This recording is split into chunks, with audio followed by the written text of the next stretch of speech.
Waheguru Ji Ka Khalsa, Waheguru Ji Ki Fateh. Welcome to another segment of Coach Gurbani's a-sabad-a-day.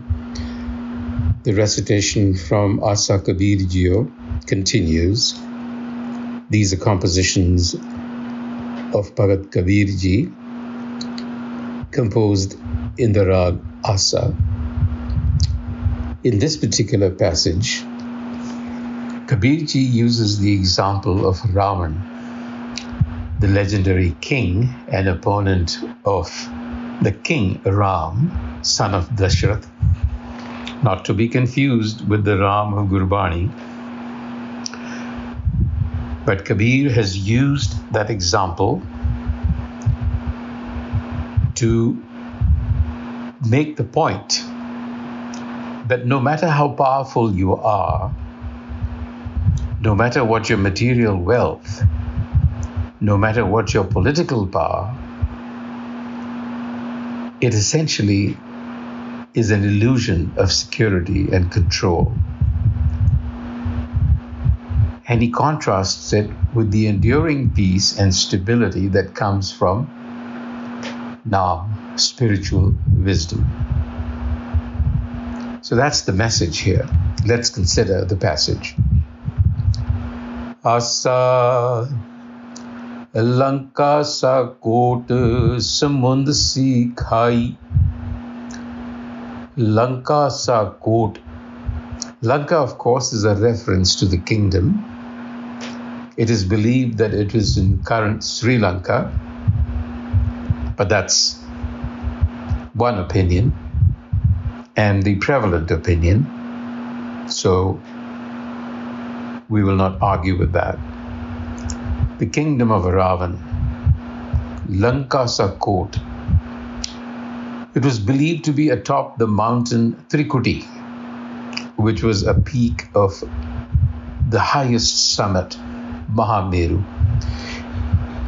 So these are metaphors that are used to tell us that Ravan was perched atop an insurmountable summit.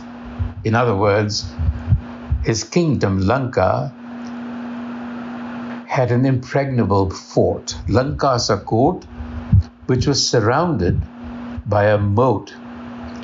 And the moat was as wide as the ocean itself, Samund si khai. So therefore, Lanka sa kot, Samund si khai, all of these are symbols of immense wealth and power. Teh Ravan kar khabar na pai. Just two thoughts running through this. Teh Ravan kar. That was Ravan's house. There resided Ravan. Khabar na pai, yet there is no trace of it materially. So despite all his wealth and power, Ravan's ultimate downfall and inability to find true peace highlights for us the transient nature of material possessions. That's the point. So Kabir raises the question, if material possessions are all transitory, then what should we be asking for? Because we are essentially asking all the time. Kya mango, he says, nothing is stable. Everything is impermanent. So in this world of impermanence, what can one ask for? Kya mango, kuch thir na rahai.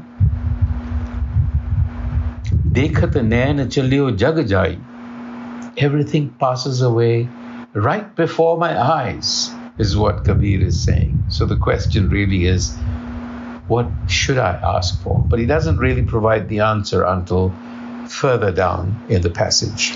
He comes back to Ravan to show us that not only did he have immense wealth, but he also had a grand family of sorts, 100,000 sons, ik lakh poot, and 125,000 kin, grandchildren. Sava lakh nati, teh Ravan kar diya na bati.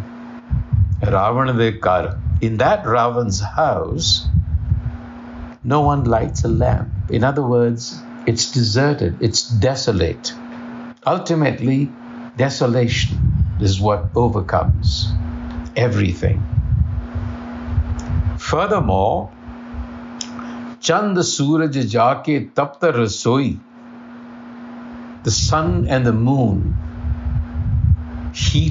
were heating Ravan's kitchen, and fire was washing his clothes. Baisantar Jaake Kapade Toi. Again, this is a figure of speech that says that he had immense power and control even over natural elements. And despite such power, Ravan still faced a downfall.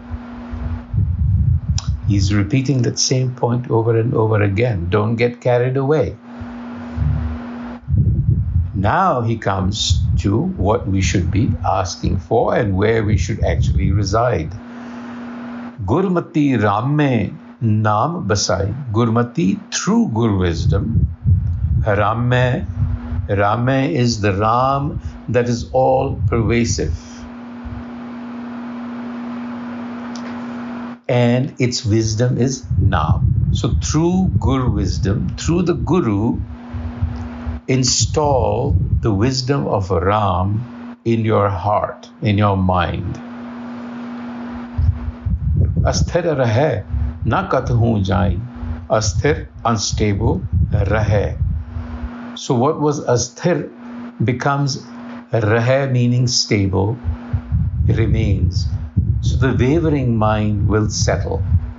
In other words, you won't be begging for things all the time. Once you install wisdom in your mind, the wavering mind settles down.